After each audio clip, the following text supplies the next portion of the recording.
Ketika kelompok Houthi dari Yaman secara tiba-tiba memblokade pelabuhan Haifa, urat nadi perdagangan Israel, dan menembakkan rudal hipersonik ke Bandara Ben Gurion, dunia terhenyak menyaksikan bagaimana konflik kecil bisa melumpuhkan kekuatan regional, menebar ketakutan global, dan memaksa pertanyaan mendasar muncul.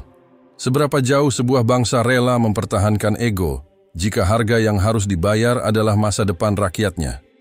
Laut di pelabuhan Haifa biasanya menyambut pagi dengan gemuruh rantai jangkar, deru mesin kapal, dan pekikan burung camar. Tapi pagi itu, semuanya sunyi. Kabut tipis menggantung rendah di atas air. Udara terasa lebih berat dari biasanya, seolah-olah laut sendiri enggan bernafas. Beberapa nelayan berdiri di tepi dermaga, memandangi horizon dengan gelisah, tanpa satupun jaring yang dilemparkan. Eitan Levi, pria paruh baya yang telah bekerja di pelabuhan sejak remaja, berjalan perlahan melewati barisan kontainer kosong. Ia menyalakan radio kecil yang selalu ia bawa di dalam ransel lusuhnya. Suara statik menyambut, lalu perlahan mengalir suara pembawa berita dari stasiun lokal. Yahya Sareh, juru bicara militer kelompok Houthi dari Yaman, secara resmi menyatakan bahwa pelabuhan Haifa kini berada di bawah blokade maritim. Semua kapal dagang yang menuju atau keluar dari pelabuhan dianggap sebagai target langsung, selama agresi Israel terhadap Gaza masih berlanjut. Tangan Eitan yang memegang radio itu bergetar. Ia berhenti berjalan, memejamkan mata sesaat. Tak jauh darinya, seorang pengemudi forklift menghentikan mesinnya. Seorang petugas bea cukai menjatuhkan berkas-berkas dari tangannya, dan seperti gema tak terlihat, seluruh pelabuhan perlahan terdiam. Blokade. Kata itu seperti palu yang menghantam paku terakhir ke dalam peti mati ekonomi kota. Pelabuhan Haifa bukan sekadar gerbang perdagangan. Ia adalah urat nadi. Tanpa aliran kapal barang dan minyak, toko-toko akan sepi, pabrik akan berhenti, dapur-dapur akan kehilangan bahan makanan, dan lebih dari itu, orang-orang akan kehilangan alasan untuk berharap. Eitan menatap langit. Ia tak pernah menyukai politik, tapi beberapa bulan terakhir sulit dihindari. Televisi di rumahnya hanya menyiarkan gambar ledakan, reruntuhan rumah, dan anak-anak yang ditarik dari puing-puing di Gaza. Ia menontonnya bersama istrinya, Hana, yang selalu menutup mulut dengan tangan setiap kali melihat tubuh-tubuh kecil bersimbah darah. Jika mereka terus mengebom, sampai kapanpun laut ini akan tetap dikunci, ujar salah satu pelaut tua yang berdiri di dekat tangga dermaga. Houthi tidak main-main. Dan memang tidak. Dalam waktu kurang dari 3 jam sejak pernyataan Yahya Sareh, setidaknya 5 perusahaan pelayaran internasional mengumumkan penghentian rute ke Israel. Salah satunya adalah Evergreen, perusahaan pengangkut kontainer raksasa dari Taiwan. Dalam siaran resminya, mereka menyatakan kekhawatiran terhadap ancaman keamanan maritim di wilayah Timur Tengah akibat konflik yang sedang berlangsung. Seorang reporter lokal yang berada di luar pagar pelabuhan mencoba mewawancarai pekerja. Tak ada yang mau bicara. Semuanya tahu, sekali salah ucap, nama mereka akan dicoret dari daftar pegawai. Tapi bukan ketakutan pada media yang menahan mulut mereka, melainkan rasa malu. Malu karena tahu bahwa sesuatu yang lebih besar dari mereka sedang terjadi. Dan mereka adalah bagian dari sistem yang diam-diam memelihara api itu. Malamnya, Haifa, seperti kota yang ditarik dari dunia lain. Jalan-jalan utama yang biasanya ramai dengan truk kontainer mendadak kosong. Lampu-lampu pelabuhan tetap menyala, tapi tak satu kapal pun mendekat. Eitan duduk di ruang tamu rumahnya yang sempit, bersama Hana dan putranya Daniel, yang baru berusia 10 tahun. Mereka makan malam dalam diam. Ayah, ujar Daniel tiba-tiba. Kita nggak bakal kehabisan makanan kan? Eitan tersenyum kecil, meski wajahnya tak bisa menyembunyikan kegundahan. Tidak, nak, kita masih punya cukup untuk beberapa minggu. Tapi, ayah nggak kerja hari ini. Ia mengangguk. Bukan cuma ayah. Semua orang di pelabuhan juga tidak kerja. Anak kecil itu menunduk. Ia belum sepenuhnya mengerti tentang Gaza, tentang Houthi, atau tentang pelabuhan yang kini menjadi sasaran. Tapi ia tahu satu hal, dunia sedang berubah.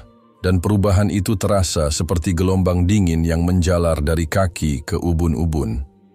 Sementara itu, di selatan Yaman, jauh dari rumah-rumah kecil di Haifa, sebuah pangkalan militer Houthi bersiap dengan rudal-rudal yang dipasang di atas kendaraan peluncur. Seorang komandan membacakan daftar kapal yang ditandai sebagai pengkhianat kemanusiaan karena tetap mengirim barang ke Israel. Dalam senyap, satu demi satu koordinat dimasukkan ke sistem pelacak Yahya Sareh. Dalam rekaman terbaru yang beredar di Telegram dan media sosial, mengatakan dengan tenang, "Kami tidak mencari perang, tapi kami tidak akan diam saat anak-anak di Gaza menjadi abu. Blokade ini bukan ancaman, ini peringatan. Gencatan senjata akan membuka kembali laut.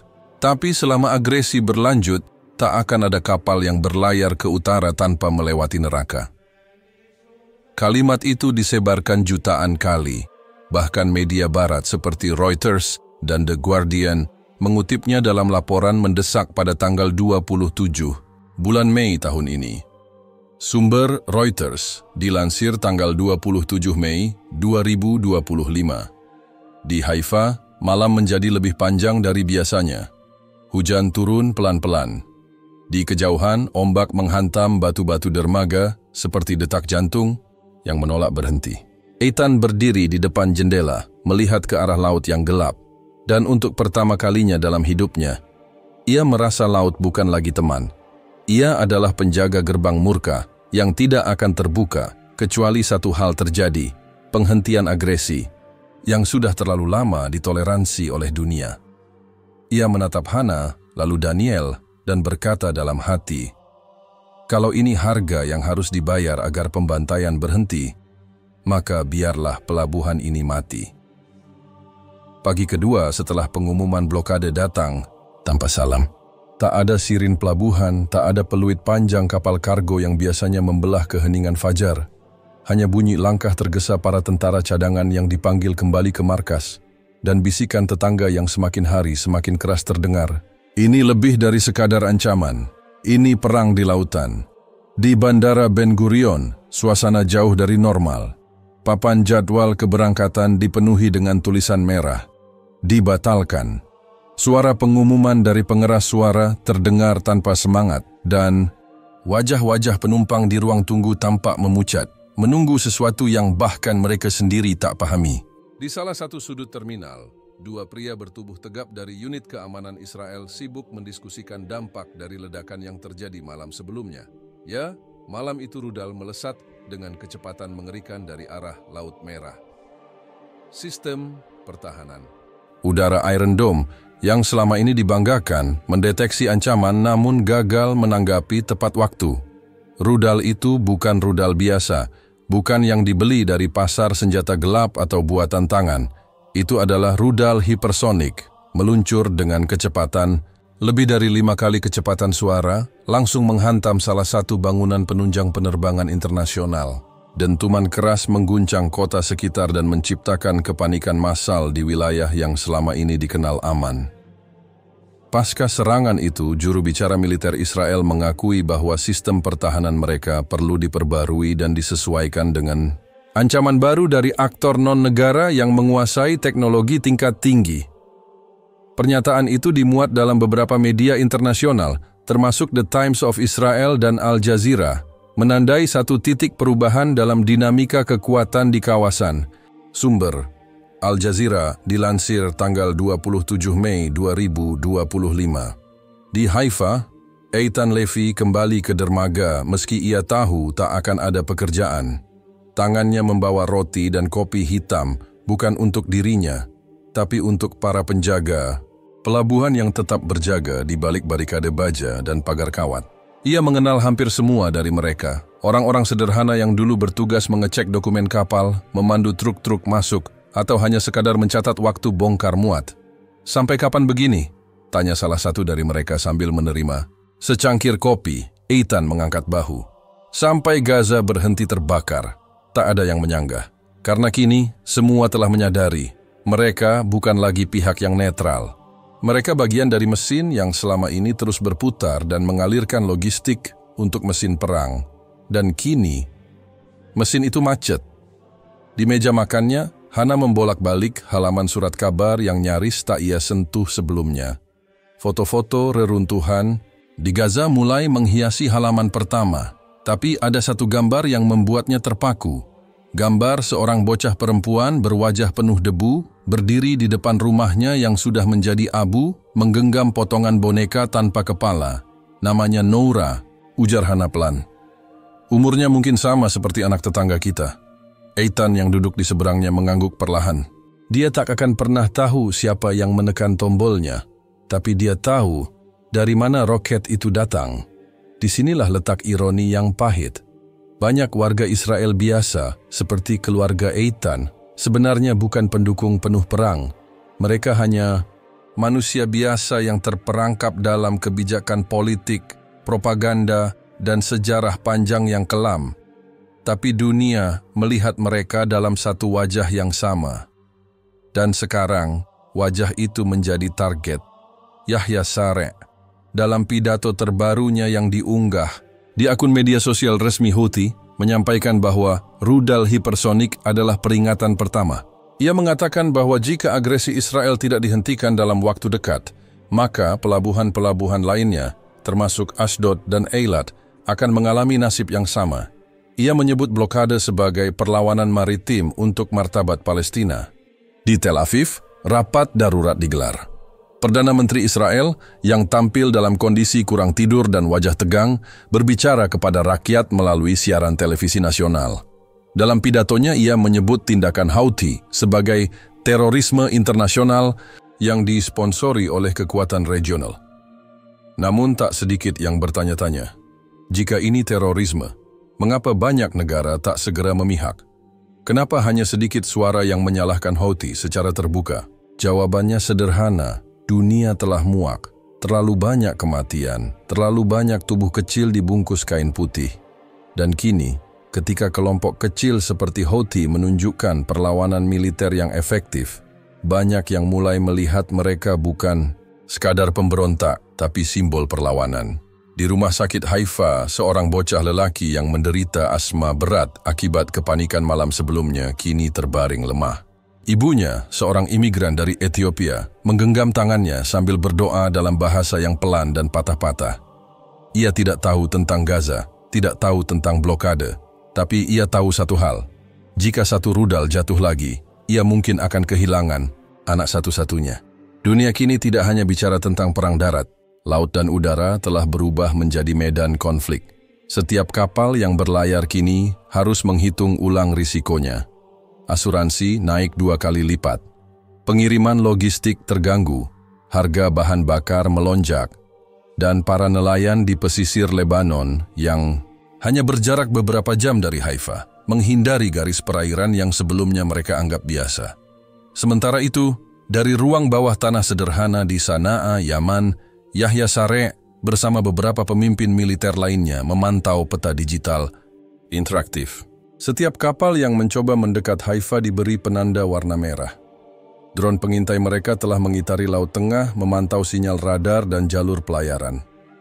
Dengan sistem baru yang mereka sebut Ar-Rad, mereka dapat mendeteksi sinyal komunikasi dari kapal dengan keakuratan tinggi. Perang telah berubah bentuk, bukan lagi sekadar tank dan senapan. Kini ia menjelma dalam kode, sinyal, algoritma, dan keputusan dalam sekejap yang bisa menentukan hidup atau mati ribuan orang. Malam itu, saat Daniel tertidur di pelukan Hana, Eitan kembali berdiri di depan jendela rumahnya. Ia memandang ke arah pelabuhan yang dari jauh terlihat seperti kota mati yang diterangi lampu listrik. Tak ada kapal, tak ada suara, tapi dalam kesunyian itulah, ia mendengar sesuatu yang tak pernah ia dengar sebelumnya.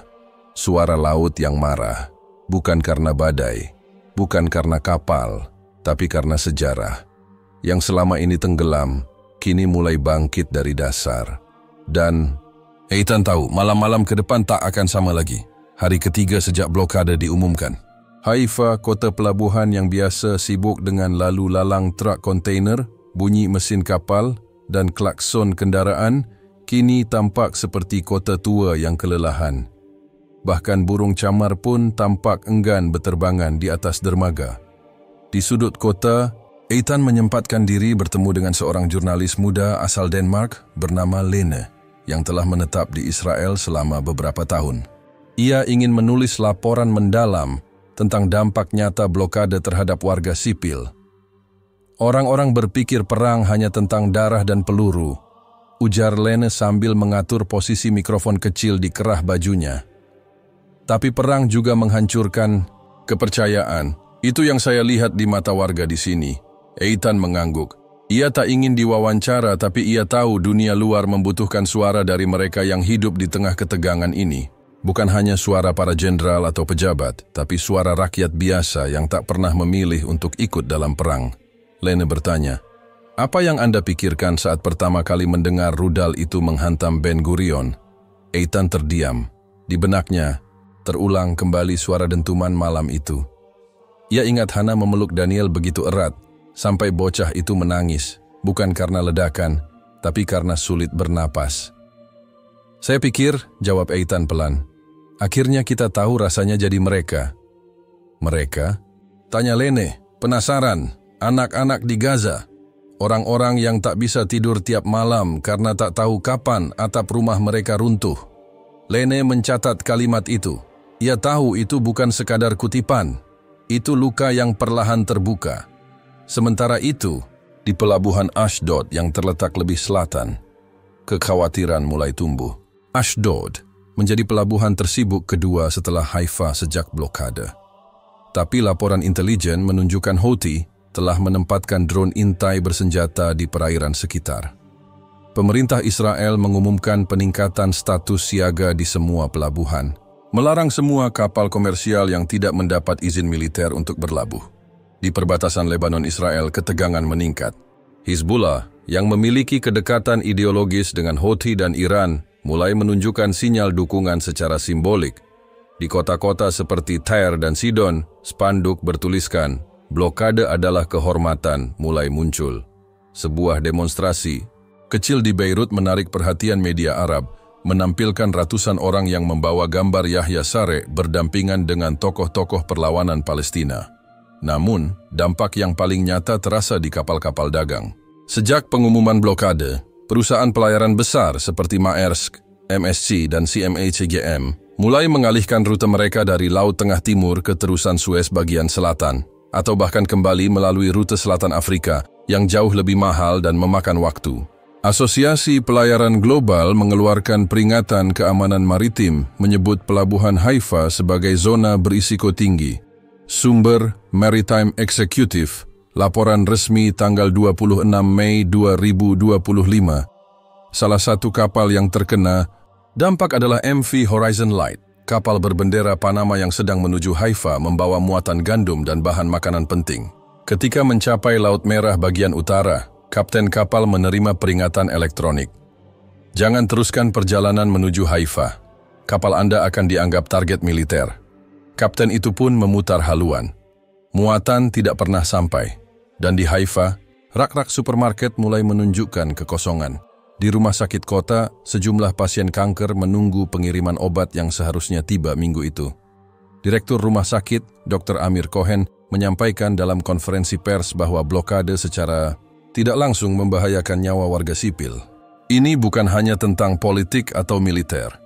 Ini tentang kehidupan orang-orang yang bahkan tidak tahu perbedaan antara Hamas dan Houthi. Tapi ucapan itu tidak bisa membendung amarah. Di media sosial terjadi gelombang perdebatan besar. Beberapa warga Israel mulai menyalahkan pemerintah karena menolak gencatan senjata di Gaza. Mereka percaya blokade Houthi bisa dihentikan jika agresi militer dihentikan lebih dulu. Namun suara-suara ini dibalas dengan keras oleh kalangan nasionalis yang tetap memegang prinsip bahwa keamanan Israel tak bisa dinegosiasikan. Di rumahnya, Hana mulai menunjukkan perubahan. Ia lebih pendiam, lebih sering duduk memandangi televisi yang menampilkan gambar reruntuhan di dua tempat berbeda, Gaza dan Tel Aviv. Dua dunia, dua kehancuran, dua rasa kehilangan. Tapi keduanya kini dipisahkan hanya oleh jarak pendek dan suara bom yang sama. Apakah ini akan menjadi normal baru? Tanya Hana suatu malam saat ia menyelimuti Daniel. Eitan, yang duduk di samping jendela, menjawab lirih. Jika kita tak hentikan sekarang, ini akan jadi warisan. Warisan, Hana mendekatinya. Ya, Daniel akan tumbuh dengan cerita ini, dengan ketakutan ini, dengan dinding-dinding yang penuh kamera dan jalan-jalan yang penuh tentara. Aku tidak ingin itu jadi kenangannya tentang rumah. Eitan menatap langit malam.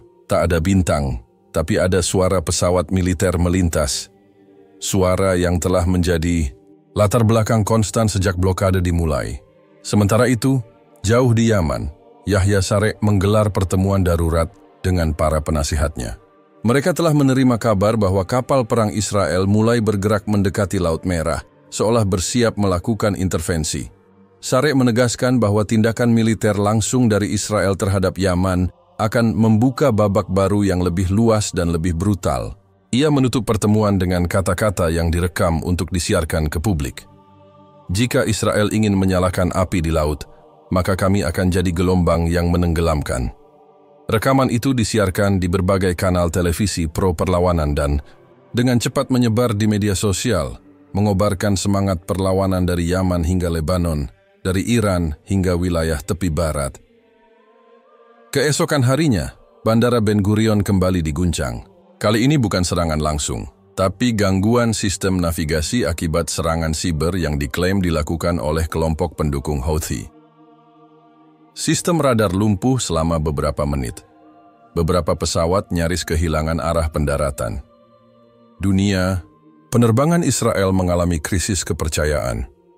Pihak otoritas keamanan cyber Israel mengonfirmasi gangguan itu, menyebutnya yang paling berbahaya dalam 1 dekade terakhir. Mereka menduga serangan itu bukan hanya berasal dari Yaman, tetapi mungkin juga melibatkan pihak ketiga dengan kemampuan tinggi, kemungkinan dukungan teknologi dari Iran atau Rusia. Sumber, Jerusalem Post, edisi digital 27 Mei 2025. Situasi menjadi semakin genting. Tak hanya logistik, tak hanya ekonomi, tak hanya keamanan udara. Tapi kini, gelombang itu mulai menyentuh dasar yang lebih dalam. Stabilitas mental masyarakat. Orang-orang mulai bertanya-tanya, kapan pertempuran ini akan menabrak pintu rumah mereka?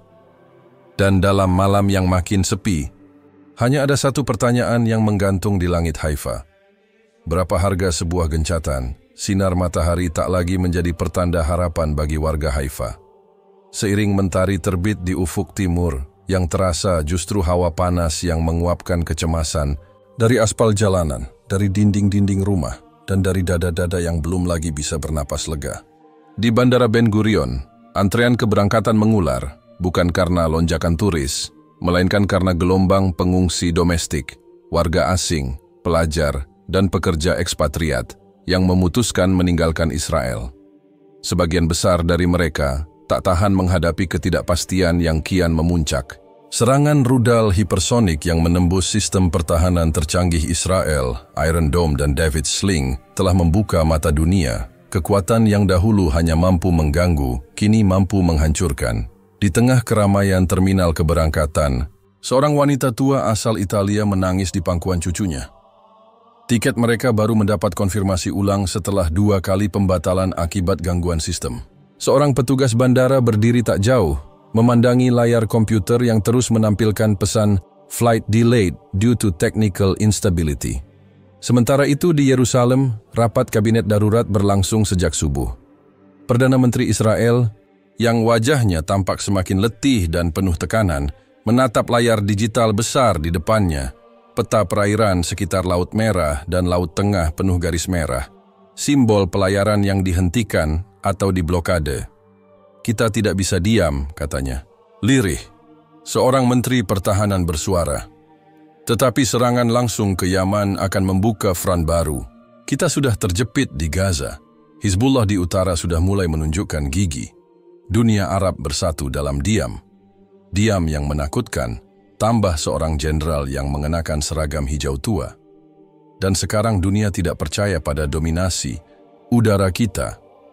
Rudal Houthi menghancurkan mitos pertahanan kita. Mereka semua diam. Kebenaran memang sunyi, tapi mengiris lebih dalam dari peluru. Di Haifa, Eitan menyaksikan laporan langsung dari sebuah kantor berita Turki yang menyoroti efek blokade terhadap perdagangan global. Beberapa perusahaan pelayaran multinasional mengumumkan penangguhan semua rute menuju pelabuhan Israel. Harga bahan bakar melonjak, distribusi gandum terganggu, dan kini bahkan pabrik susu di Haifa kesulitan mendapat pasokan pakan ternak. Eitan menatap Hana yang sedang mencoba memotong roti keras yang semalam sudah tak enak dimakan.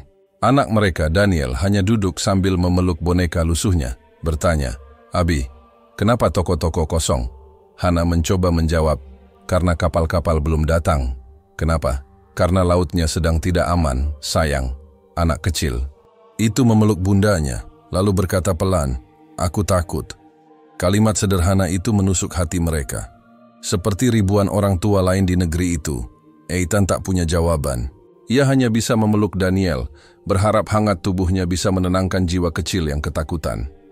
Jauh dari Haifa, di kota sana, Yaman, Yahya Saree kembali muncul dalam siaran pers. Ia berdiri dengan latar belakang bendera hitam bertuliskan kalimat Tauhid. Di belakangnya terlihat para komandan militer Houthi duduk tegak, mengenakan pakaian tempur, tak satu pun tersenyum. "Kami ulangi dengan tegas," ucap Yahya Saree dalam bahasa Arab, yang diterjemahkan langsung ke banyak saluran berita internasional. Blokade terhadap Haifa akan berlanjut selama agresi terhadap Gaza berlanjut. Ini bukan serangan terhadap rakyat Israel. Ini seruan agar mereka memaksa pemimpin mereka untuk menghentikan darah. Kami memiliki kemampuan untuk melumpuhkan sistem perdagangan laut. Kami memiliki kekuatan yang tak lagi bisa diabaikan. Pernyataan itu menggema di banyak negara. Media dari Qatar, Iran, hingga Indonesia menyiarkan ulang siaran tersebut. Di Teheran, Presiden Iran menyampaikan dukungan moral terhadap tindakan Houthi, menyebutnya sebagai langkah keberanian dalam menghadapi kejahatan Zionisme. Pernyataan tersebut memicu kegelisahan baru di Tel Aviv. Di ruang-ruang analisis, para pakar strategi mulai menyimpulkan bahwa ini bukan hanya tentang Houthi. Ini tentang front perlawanan baru yang saling terhubung lintas wilayah, Gaza, Yaman, Lebanon, dan bahkan kemungkinan dukungan teknologi dari Rusia atau Cina. Pada malam yang sama, giliran pangkalan udara Israel di Negev yang menjadi sasaran. Serangan drone yang presisi menghantam hanggar penyimpanan pesawat tempur. Meski tidak ada korban jiwa, kerusakan yang ditimbulkan cukup besar untuk membuat para analis militer terdiam. Sumber intelijen dari Amerika Serikat mengkonfirmasi kepada CNN bahwa rudal dan drone Houthi kini menggunakan sistem navigasi yang tidak lagi bergantung pada satelit publik, melainkan pada jaringan internal yang belum sepenuhnya terdeteksi. Sumber CNN International 27 Mei 2025. "Ini perkembangan mengkhawatirkan," ujar seorang pejabat pertahanan alaihissalam. "Mereka bukan lagi pemberontak. Mereka pasukan terlatih dengan teknologi canggih."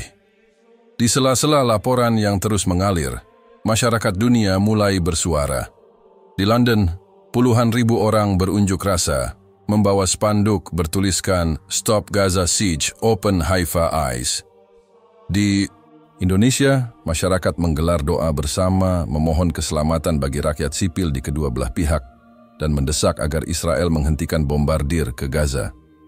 Namun di Israel sendiri, suara-suara kritis dibungkam.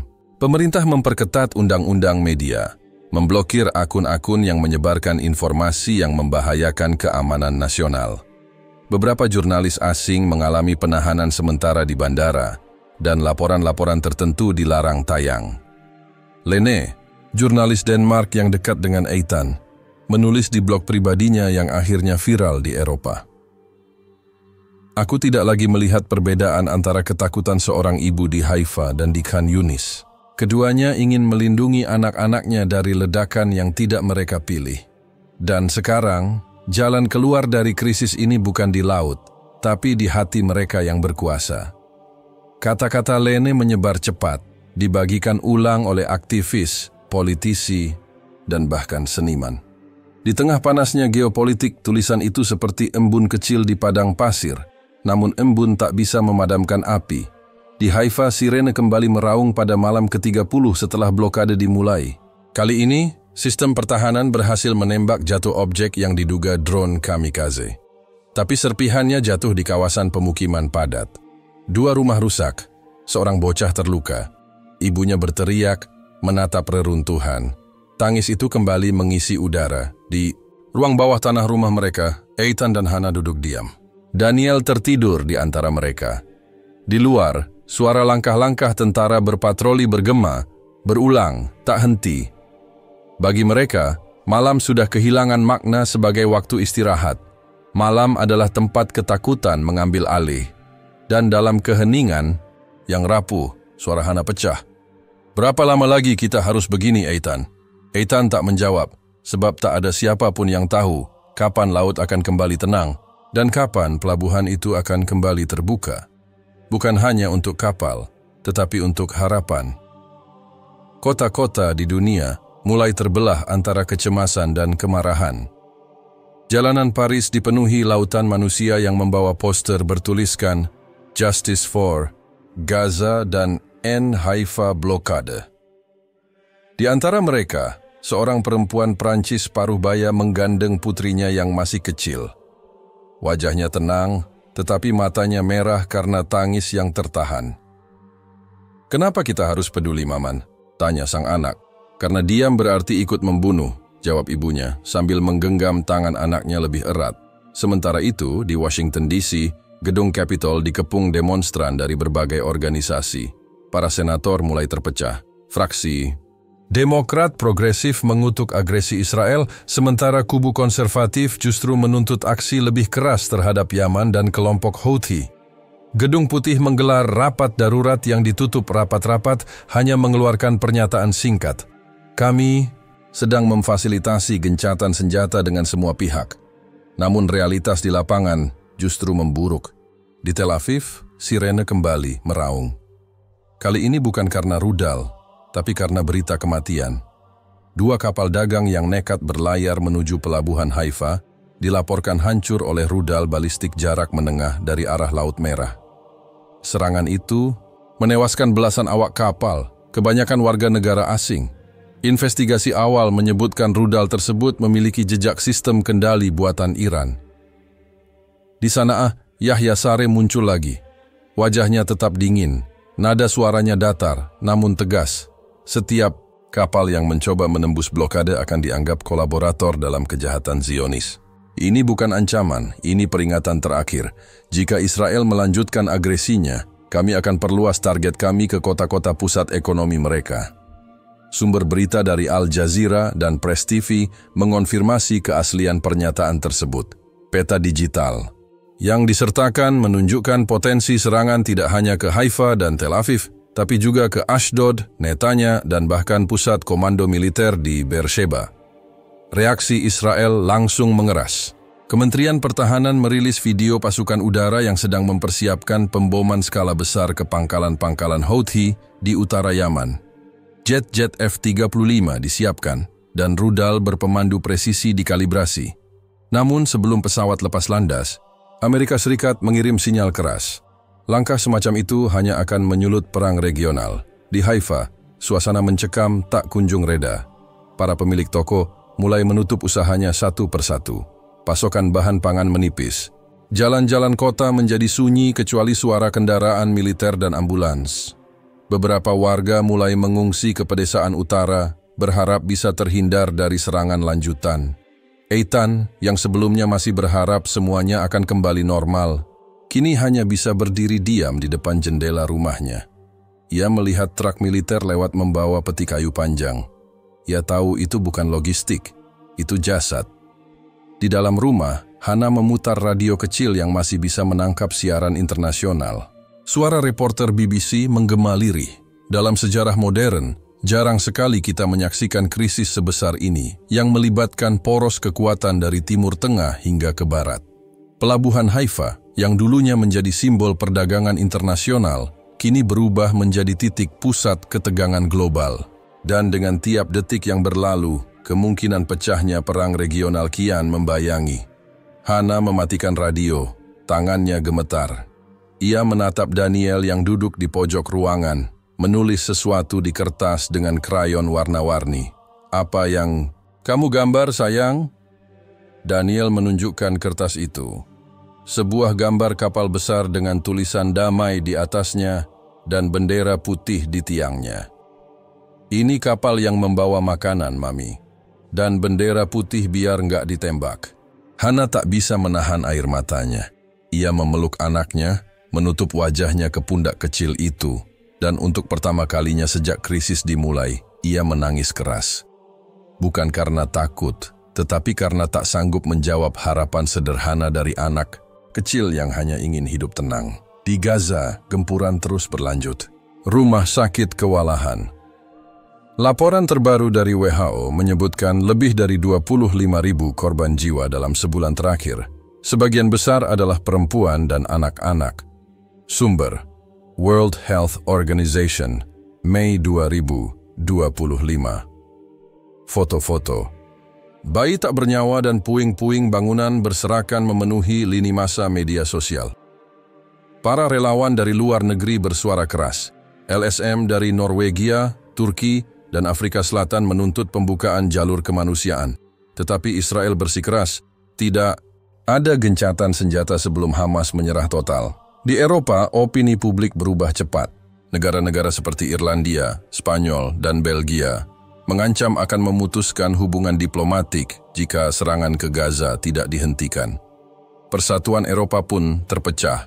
Jerman dan Prancis masih menahan diri, namun tekanan dari rakyatnya semakin kuat. Perserikatan Bangsa-Bangsa menggelar sidang darurat. Di meja panjang gedung New York, perwakilan negara-negara duduk saling menatap dingin. Rusia menuduh Israel melakukan genosida.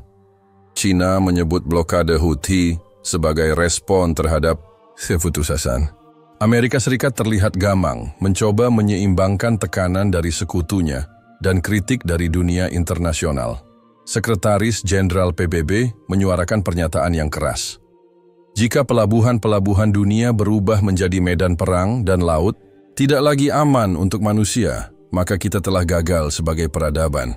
Namun kata-kata itu hanya menjadi gema kosong di ruang diplomasi. Di lapangan, nyawa terus melayang. Di langit, pesawat terus terbang.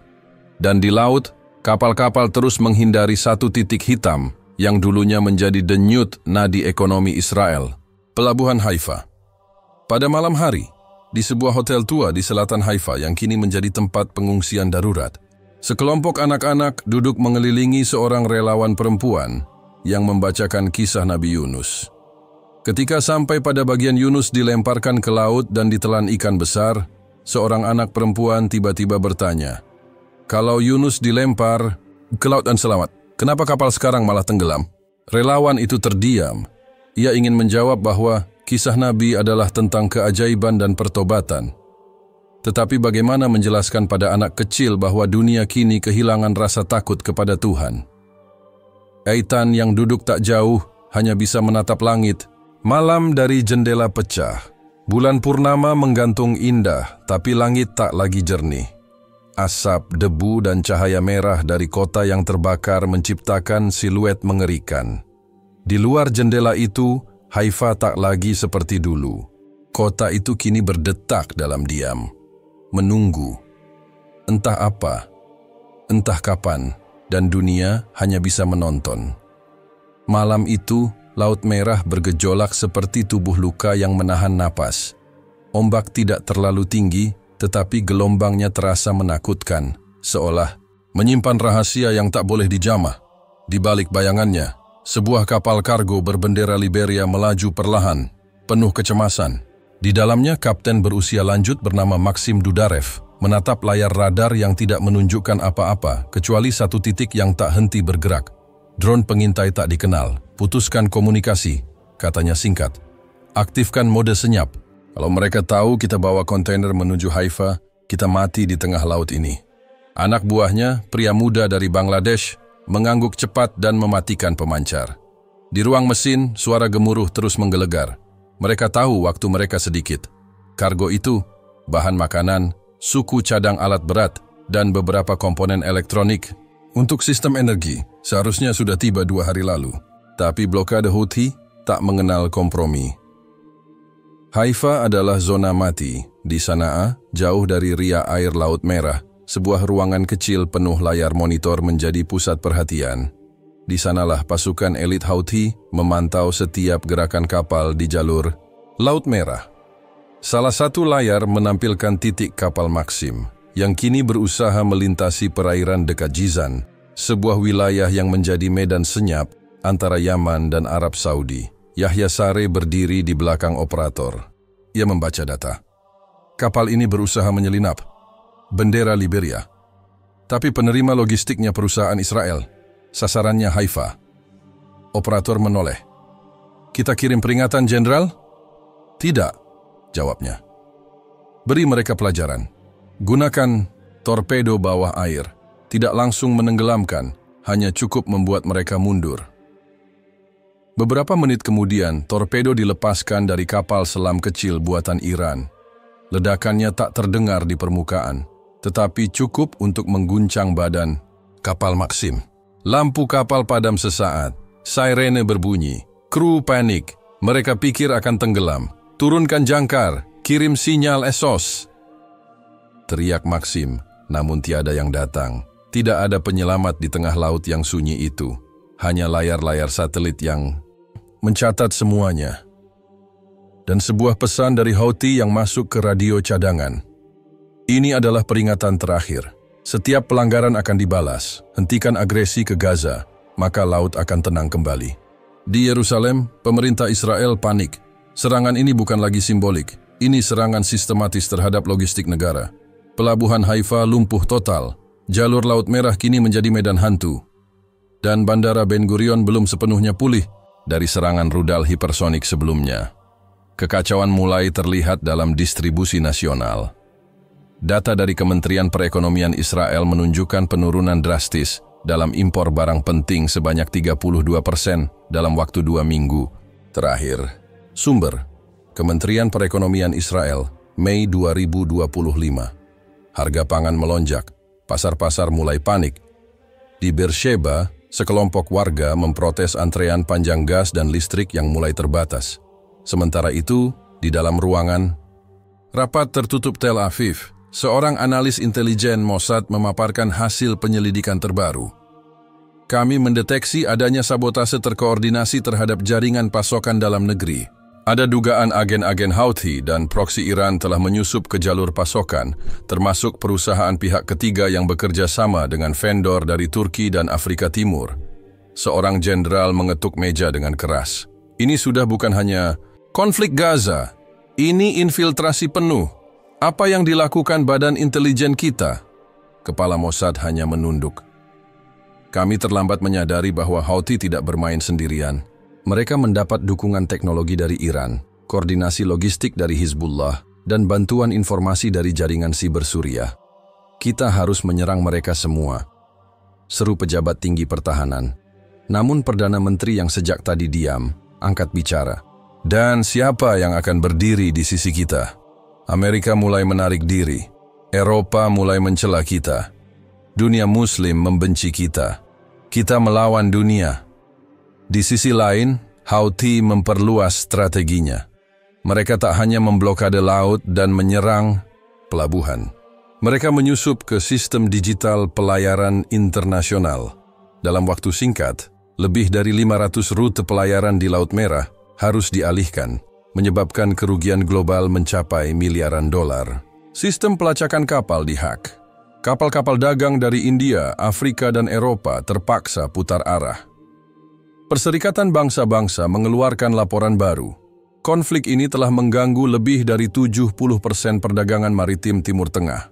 Jika terus berlangsung, akan berdampak pada suplai energi global dan logistik internasional. Sumber: UNCTAD, Mei 2025. Di Jepang, harga minyak mulai naik. Pemerintah Tokyo menyuarakan keprihatinan serius. Di Jerman, ekonomi mengalami tekanan. Pabrik otomotif yang bergantung pada suku cadang dari Israel dan Asia Barat mulai mengurangi produksi. Dunia perlahan masuk ke dalam badai krisis. Namun di balik segala kekacauan ini, suara rakyat tetap berteriak. Di Karachi, Istanbul, Kuala Lumpur, Jakarta, bahkan di kota kecil Toulouse dan Manchester, jutaan umat Islam turun ke jalan, bersumpah tak akan diam jika Gaza terus dibombardir. Mereka membawa gambar-gambar anak-anak mati, tubuh-tubuh terbakar, dan reruntuhan rumah yang tak lagi berbentuk. Di Haifa, Ethan kembali duduk di atap rumahnya. Ia menatap lautan yang kini seperti jurang tak berujung. Anak-anak yang dulu bermain layangan di pantai kini tinggal kenangan. Kota itu seperti jantung yang terputus dari aliran darahnya. Berdetak, tapi nyaris mati. Ia mengingat masa kecilnya. Ketika ayahnya membawanya ke pelabuhan, melihat kapal datang dan pergi, membawa dunia ke Israel. Kini, dunia pergi, dan tak akan kembali. Di radio, suara bocor siaran internasional kembali terdengar. Kali ini dari seorang diplomat Norwegia. Jika Israel tidak segera menghentikan agresi ke Gaza, maka blokade ini akan berubah dari taktis menjadi permanen. Kita tidak sedang melihat gerakan pemberontak kecil. Kita melihat transformasi regional dari kekuatan yang dulu diremehkan menjadi penentu peta global. Di tengah malam yang dingin, suara siren kembali meraung di kejauhan. Tapi kali ini bukan karena rudal. Itu adalah suara peringatan terakhir, kelaparan. Dan dalam gelapnya malam, di lautan yang tak bersahabat, dunia menunggu. Akankah pemimpin-pemimpin besar memilih damai, atau justru melangkah lebih dalam ke jurang perang dunia? Langit Yerusalem pagi itu tak biru seperti biasanya. Abu dan debu tipis dari kejauhan mengaburkan sinar mentari. Suara burung-burung yang dulu ramai kini seperti kehilangan nada. Di kota suci yang selalu jadi pusat perdebatan, ribuan pasang mata kini tertuju pada satu layar besar yang dipasang darurat di depan kantor parlemen Israel. Wajah Perdana Menteri terlihat lelah di balik podium kaca anti peluru. Kami sedang dalam keadaan darurat nasional, katanya dengan suara berat. Blokade terhadap pelabuhan Haifa dan serangan terhadap bandara Ben Gurion bukan sekadar ancaman eksternal, melainkan ujian terhadap eksistensi negara kita. Beberapa menteri mengangguk, sebagian lain duduk membeku. Namun ketegangan di dalam ruang kabinet jauh lebih besar daripada apa yang tampak di luar. Menteri Pertahanan, seorang mantan jenderal Angkatan Udara, memukul meja dengan keras. Kita tak bisa terus diam. Setiap jam keterlambatan logistik membuat pasukan kita di Gaza kelaparan dan rakyat mulai kehilangan kepercayaan. Lalu, kau ingin kita bombardir Yaman? Sahut Menteri Luar Negeri dengan nada marah. Houthi bukan sekadar milisi.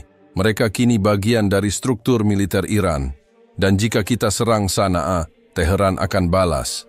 Apakah kau ingin memulai Perang Dunia Ketiga? Suasana ruangan mendadak panas.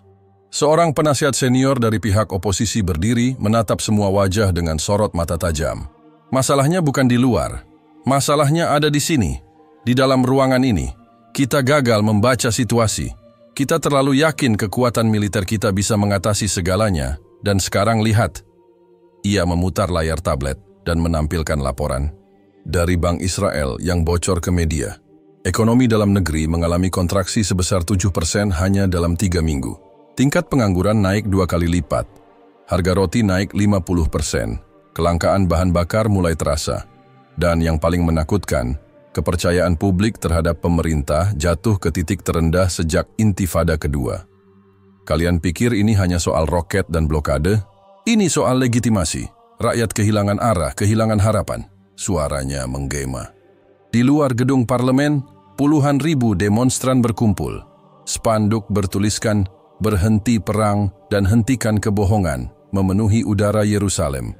Mereka bukan hanya dari kalangan Arab Israel. Bahkan kelompok Yahudi ultra-ortodoks dan sekuler bersatu dalam kemarahan. Di Ashdod, para nelayan mogok. Di Nazaret, pemilik toko menutup dagangannya. Di Tel Aviv, bus kota berhenti beroperasi karena kekurangan solar. Sementara itu di Gaza, asap masih mengepul. Namun untuk pertama kalinya dalam beberapa minggu terakhir, tak ada dentuman bom dari udara, hanya suara tangis dari reruntuhan. Seorang dokter muda bernama Ismail yang bekerja di rumah sakit Al-Shifa mengangkat tubuh kecil seorang bocah yang baru ditemukan di bawah puing. Namanya Ali, katanya pelan kepada wartawan Al Jazeera. Dia kehilangan semua keluarganya dan sekarang dia bahkan tak mau bicara. Wawancara itu viral. Dalam waktu 2 jam, lebih dari 10 juta orang menontonnya di media sosial. Di Tokyo, Paris, dan Buenos Aires, anak-anak mulai membuat gambar dengan tulisan, "Save Ali." Dunia mulai lelah dengan darah, dunia mulai menuntut gencatan senjata. Di Sanaa, Yahya Saree menatap layar dengan ekspresi sulit dibaca. Ia tahu waktu berpihak padanya. Ia tidak hanya memenangkan perang militer. Ia sedang membentuk realitas politik baru. Waktu mereka habis, katanya kepada Komandan Houthi. Mereka akan menyerah bukan karena kita kuat, tapi karena rakyat. Mereka sendiri sudah tak sanggup lagi berdiri. Namun, satu peristiwa mengejutkan datang dari dalam negeri Israel sendiri. Pagi itu, seorang kolonel militer elit bernama Eliav Ben-Tsur mengeluarkan surat terbuka melalui surat kabar Haaretz, menyatakan pengunduran dirinya dari dinas militer dan menyebut operasi di Gaza sebagai bencana moral. Saya tidak lagi bisa membenarkan pembunuhan anak-anak, penghancuran rumah-rumah, dan kebijakan yang didasarkan pada balas dendam buta. Jika musuh kita adalah teroris, maka mengapa kita menargetkan sekolah dan rumah sakit? Tulisnya surat. Itu menyebar bak api di musim panas. Puluhan prajurit muda mengikuti jejaknya. Beberapa di antaranya membakar seragam mereka di depan markas militer. Gerakan itu dinamai suara dari dalam tembok. Ketika berita itu sampai ke jalur Gaza, sebuah poster besar bergambar Eliav dipasang di perbatasan Rafah dengan tulisan Arab dan Ibrani. Tidak semua musuhmu ingin membunuhmu. Sebagian hanya ingin kau melihat mereka sebagai manusia. Namun, tak semua di Israel menyambut suara-suara itu dengan damai. Kelompok sayap kanan radikal memanfaatkan kekacauan ini untuk menghasut. Dalam waktu singkat, mereka menggelar demonstrasi tandingan, membawa spanduk, Gaza harus dihapus. Dan kita atau mereka, pertempuran bukan hanya di Gaza, bukan hanya di laut, tapi kini pecah di dalam jiwa rakyat. Dalam satu bangsa, dua suara kini saling menelan satu sama lain. Di Laut Tengah, kapal logistik yang membawa bantuan dari Organisasi Kemanusiaan Eropa dicegat oleh kapal perang Israel. Duta besar dari Belgia dan Spanyol memprotes keras. Bahkan, Uni Eropa mempertimbangkan sanksi diplomatik terhadap Israel jika pelanggaran hukum kemanusiaan terus dilakukan. Di New York, Dewan Keamanan PBB mengadakan rapat darurat. Untuk pertama kalinya, Amerika tidak menggunakan hak vetonya terhadap resolusi gencatan senjata. Suara-suara dari dalam Kongres ASA mulai goyah. Rakyat Amerika pun bertanya, mengapa kita terus mendukung kekerasan? Dan di rumah-rumah sakit Israel, para dokter kini bekerja tanpa alat medis lengkap. Banyak dari mereka frustrasi, terjebak antara tugas menyelamatkan nyawa dan realitas perang yang mencabik sistem kesehatan. Hari itu, di tengah semua kerusakan dan keraguan, seorang anak Yahudi kecil bernama Yael, berusia 8 tahun, menulis surat kepada pemerintah. Jika mereka anak-anak seperti aku, kenapa kita tidak bisa berteman saja? Surat itu dibacakan di radio nasional. Tak ada jawaban resmi, tapi ribuan orang menangis saat mendengarnya. Malamnya, Perdana Menteri kembali ke ruang kerjanya. Ia duduk lama menatap peta besar Timur Tengah. Tangannya gemetar. Ia tahu masa depan negara yang ia pimpin sedang retak. Bukan karena musuh dari luar, tapi karena hati yang membatu di dalam. Pagi itu, angin di Haifa bertiup lambat. Tak ada suara kapal, tak ada suara peluit pelabuhan, hanya keheningan yang semakin menyiksa.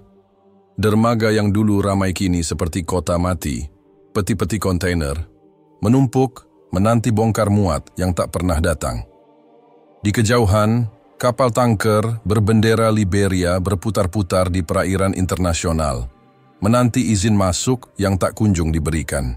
Kaptennya, seorang pria paruh baya asal Yunani, hanya bisa menghela napas. Kami membawa makanan dan obat-obatan, katanya dalam wawancara daring. Kami bukan bagian dari perang, tapi kami tetap dipaksa jadi korban. Blokade yang diumumkan. Houthi dari Yaman kini tak lagi dipandang sebelah mata. Dunia mulai sadar, ini bukan gertakan, ini strategi, dan ini berhasil. Di Tel Aviv, antrean panjang mengular di depan SPBU. Seorang ibu muda membawa 2 anak kecil di dalam mobil tuanya, menangis karena hanya mendapat jatah 5 liter. Aku tak tahu bagaimana caranya membawa anak-anakku ke sekolah. Besok, bisiknya pada seorang wartawan Channel 12. Di supermarket, rak-rak yang biasa penuh susu dan telur kini kosong. Suara protes makin lantang. dan sebagian mulai berubah menjadi kekerasan. Seorang pria ditangkap setelah menyerang penjaga toko Arab di Yerusalem Barat, berteriak, "Ini semua salah kalian." Kekerasan sektarian mulai muncul. Polisi tak bisa hadir di semua tempat. Tentara kini harus ditarik dari garis depan di Gaza untuk meredam kerusuhan di dalam negeri sendiri. Sementara itu, di New York, Gedung Perserikatan Bangsa-Bangsa tak berhenti menerima delegasi darurat. Dalam sebuah rapat yang dipimpin langsung oleh Sekretaris Jenderal PBB, 50 negara mengajukan ultimatum bersama terhadap Israel, hentikan operasi militer di Gaza dan buka kembali pelabuhan Haifa, atau hadapi embargo internasional total dalam waktu 7 hari. Situasi ini tak bisa dibiarkan lebih lama lagi, ujar delegasi Prancis. Anak-anak tewas setiap hari, rumah-rumah rata dengan tanah. Dan kini, rakyat Israel sendiri mulai menderita karena kebijakan perangnya sendiri. Meskipun Amerika Serikat masih menjadi pelindung utama Israel, tekanan dari dalam negeri membuat Gedung Putih goyah.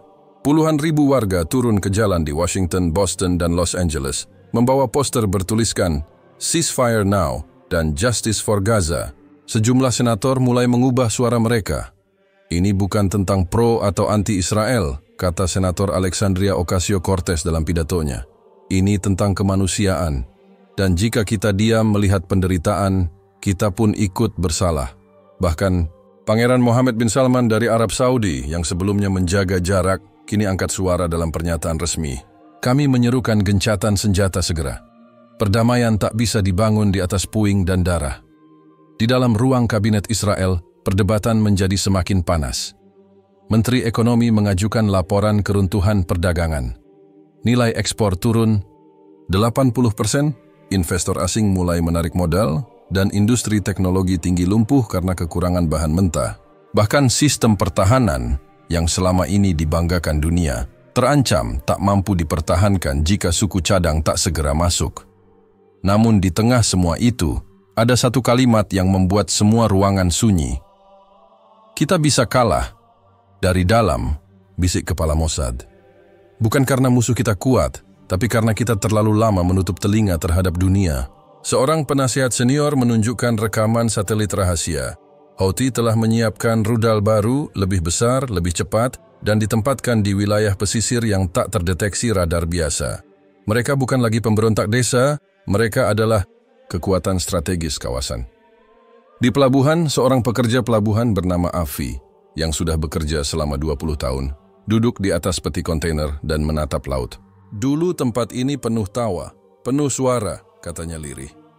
Sekarang hanya sunyi dan rasa takut. Anaknya, Noam, seorang mahasiswa di Universitas Tel Aviv, baru saja mengirimkan surat elektronik ke ayahnya. Isinya bukan ucapan rindu, tapi penyesalan. Ayah, aku ikut aksi unjuk rasa kemarin. Maafkan aku, tapi aku tak bisa lagi mendukung perang ini. Temanku, Yair, mati sia-sia di Gaza, dan anak-anak Palestina pun terus mati. Sampai kapan ya? Surat itu dibaca Afi berulang kali. Setiap hurufnya menusuk. Hati seorang ayah yang dulu bangga pada negaranya, kini retak perlahan. Ia tahu, putranya bukan pemberontak. Ia hanya manusia yang mulai lelah dengan darah. Di Gaza, para sukarelawan asing mulai masuk melalui jalur Rafah yang dibuka oleh Mesir sebagai bentuk pembangkangan terbuka terhadap Israel. Mereka membawa air, makanan, dan doa. Seorang perawat asal Indonesia bernama Siti Rahmah mengatakan kepada media lokal, "Kami datang bukan untuk memihak, tapi untuk menyembuhkan. Semua darah sama merahnya." Sementara itu di Sanaa, juru bicara militer Houthi, Yahya Sareh, kembali mengeluarkan pernyataan melalui televisi Al-Masirah. Kami tidak ingin perang berkepanjangan, kami hanya ingin Gaza dibebaskan dari penjajahan. Jika serangan berhenti hari ini, maka blokade akan dibuka esok. Pernyataan itu disambut sorak oleh sebagian dunia. Namun di Israel, justru membangkitkan rasa genting. Blokade bukan lagi simbol perlawanan. Ia telah berubah menjadi simbol kemenangan politik yang mempermalukan negara dengan kekuatan militer terbesar di kawasan.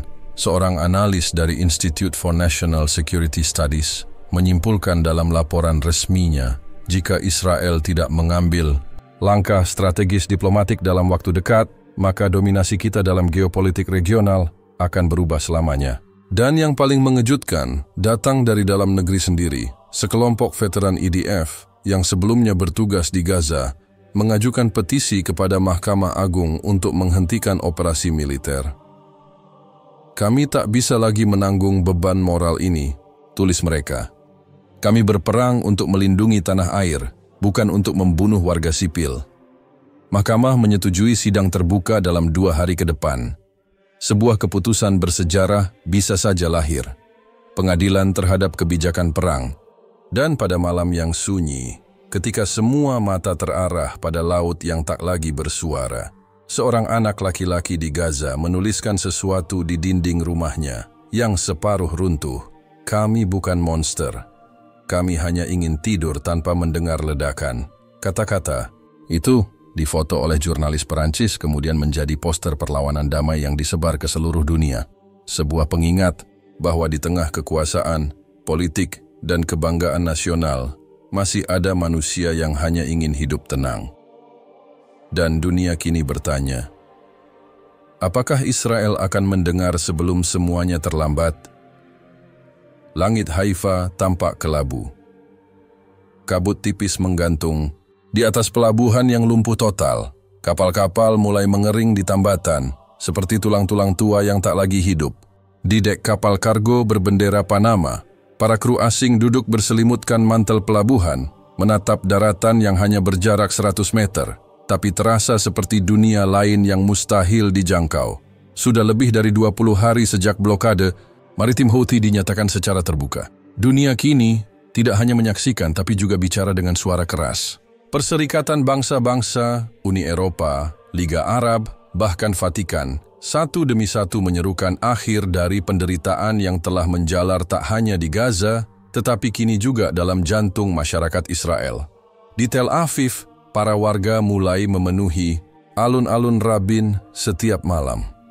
Mereka menyalakan lilin-lilin kecil yang membentuk kata dalam bahasa Ibrani, Shalom, kedamaian.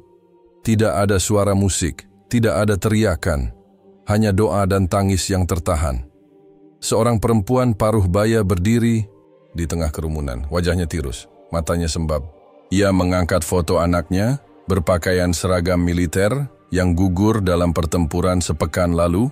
Namanya Shai, katanya lirih saat diwawancara CNN. Anak yang penuh tawa, kini hanya abu. Ia tidak meminta balas dendam, ia hanya meminta agar tak ada lagi ibu yang kehilangan anak. Permintaan itu bukan kelemahan, ia adalah jeritan jiwa yang lelah.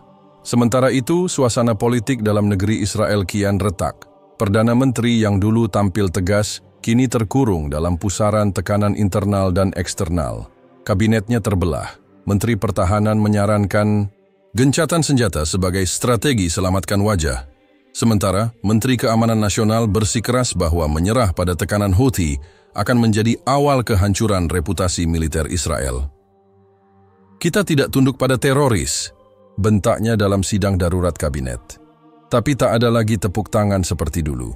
Yang ada hanya diam dan sorot mata khawatir. Dalam ruang bawah tanah markas militer di Tel Aviv, para analis memperlihatkan grafik yang membuat semua hadirin terdiam. Persediaan minyak tinggal untuk 14 hari ke depan. Suku cadang sistem pertahanan Iron Dome mulai rusak dan belum bisa diganti karena jalur logistik laut terputus. Bahkan kebutuhan dasar seperti gandum dan beras mulai harus diimpor melalui udara, mahal dan tak cukup cepat. Blokade Houthi yang semula dianggap simbolik, kini menjadi senjata ekonomi yang nyata. Di Gaza, bayang-bayang kehancuran masih terlihat. Jelas, tapi perubahan mulai terasa.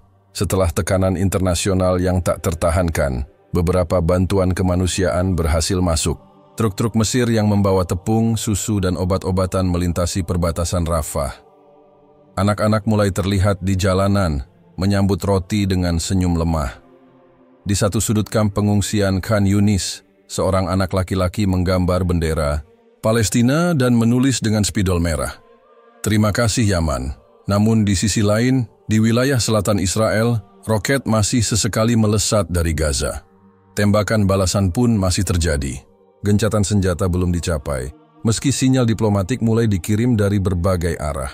Dalam satu momen bersejarah, Raja Yordania dan Emir Qatar bersama-sama mengajukan proposal kepada Dewan Keamanan PBB, pembentukan koridor gencatan senjata, sementara selama 72 jam untuk memberi ruang negosiasi dan pengiriman bantuan kemanusiaan.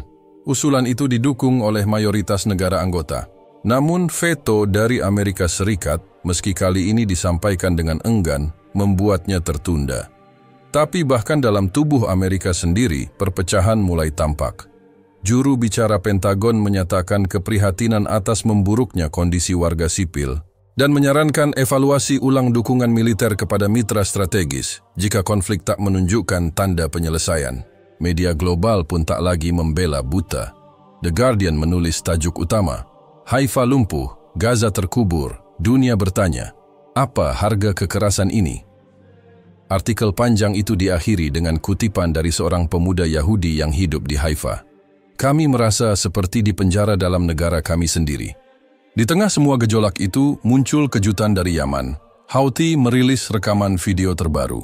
Di dalamnya, Yahya Saree berdiri di depan peta pelayaran Laut Merah, menunjukkan titik-titik di mana kapal-kapal dagang dicegat. Ia lalu mengumumkan bahwa mereka telah menerima permintaan mediasi dari Iran, Oman, dan Turki untuk membuka jalur negosiasi langsung dengan pihak internasional. Kami tidak ingin perang selamanya. Kami ingin keadilan, ujarnya dalam video tersebut. Hentikan penderitaan di Gaza, dan kami akan hentikan tekanan kami di laut. Video itu mengguncang dunia. Untuk pertama kalinya sejak krisis meletus, Houthi membuka pintu diplomasi secara formal. Sebuah tim PBB dikirim ke Sanaa untuk memulai komunikasi awal. Di Yerusalem, ketegangan meningkat. Sejumlah kelompok ekstremis Yahudi menyerukan pembersihan total terhadap Gaza sebagai balasan atas blokade. Namun lebih banyak lagi suara rasional yang mulai menang. Sebuah petisi online yang menuntut penghentian agresi dan pembukaan blokade. Haifa telah ditandatangani lebih dari 1 juta warga Israel, sebagian besar anak muda dan kaum profesional. Di salah satu siaran malam, seorang penyiar veteran televisi Israel mengakhiri acaranya dengan suara bergetar. Kita berada di persimpangan sejarah. Kita bisa terus berjalan dalam kesombongan yang membawa kehancuran, atau kita bisa berhenti, mendengar, dan memilih jalan pulang. Dunia sedang memperhatikan. Tapi yang lebih penting, hati nurani kita pun sedang menanti.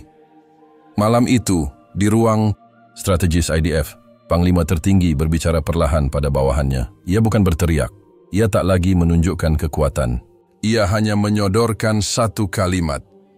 Jika kita terus maju, kita mungkin menang perang, tapi kehilangan negara. Kabut pagi menyelimuti Haifa.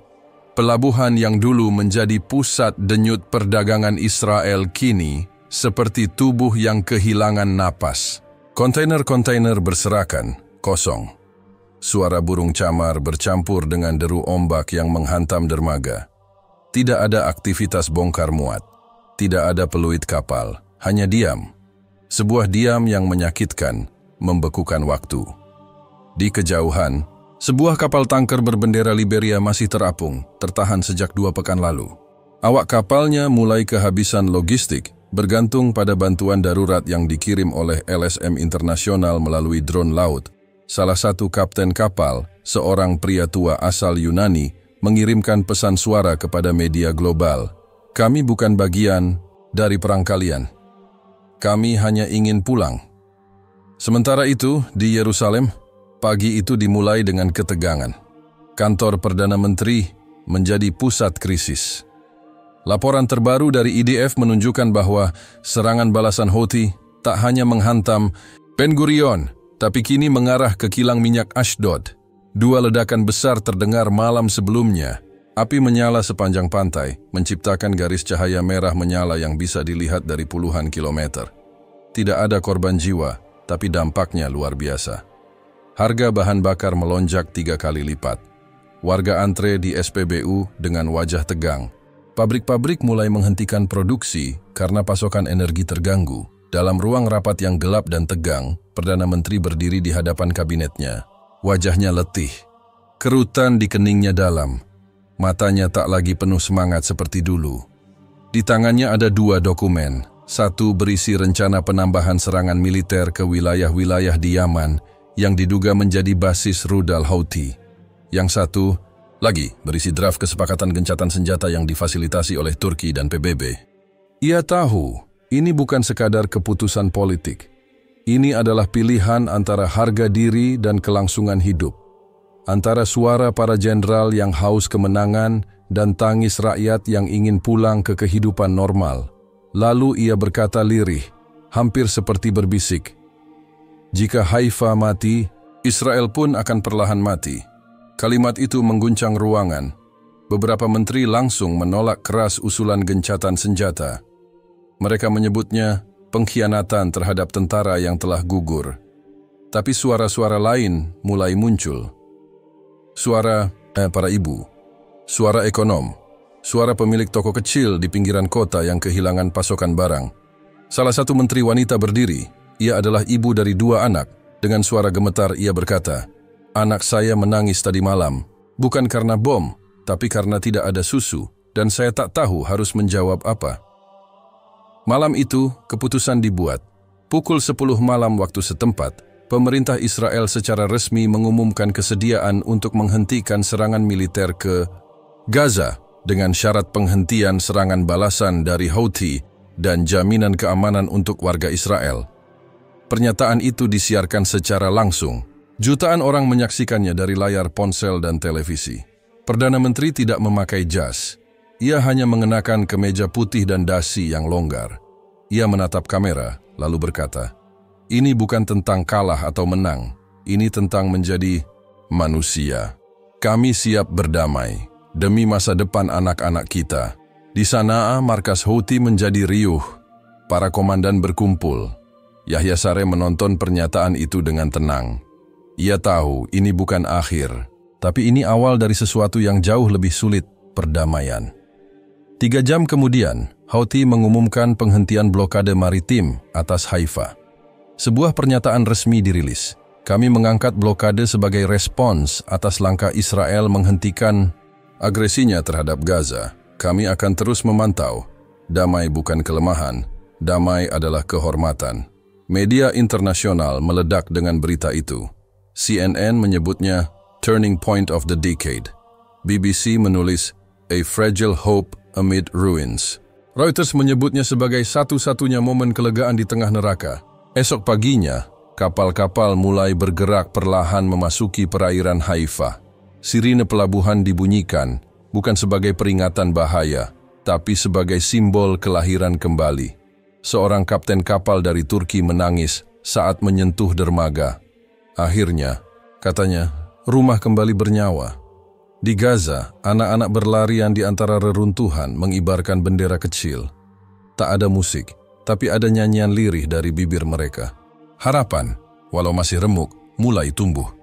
Namun tak semua menyambut damai dengan sukacita. Di beberapa sudut Israel, kelompok ekstremis melakukan protes, menyebut keputusan pemerintah sebagai penyerahan diri. Tapi jumlah mereka tak sebanding dengan gelombang warga yang turun ke jalan, menyalakan lilin dan menulis satu kata dalam berbagai bahasa, "Cukup." Sebulan kemudian, Dewan Keamanan PBB meratifikasi perjanjian damai baru yang diajukan oleh Turki, Qatar, dan Uni Eropa, menjadikan Haifa sebagai pelabuhan netral internasional di bawah pengawasan langsung Badan Khusus PBB selama 2 tahun ke depan. Langkah ini dianggap sebagai pengamanan agar blokade tidak lagi digunakan sebagai senjata sepihak di masa depan. Sementara itu, Gaza menerima bantuan kemanusiaan terbesar dalam sejarahnya. Rekonstruksi dimulai. Tidak mudah, tidak cepat. Tapi ada, arah Israel pun kembali membangun, bukan senjata, tapi kepercayaan. Dan di Haifa, di atas dermaga yang dulu sunyi, seorang gadis kecil berdiri bersama ayahnya. Ia menunjuk ke kapal besar yang baru saja sandar dan berkata dengan polos, "Ayah, itu suara laut atau suara damai?" Sang ayah mengangguk, wajahnya lembut, matanya berkaca. "Itu suara dunia yang akhirnya belajar."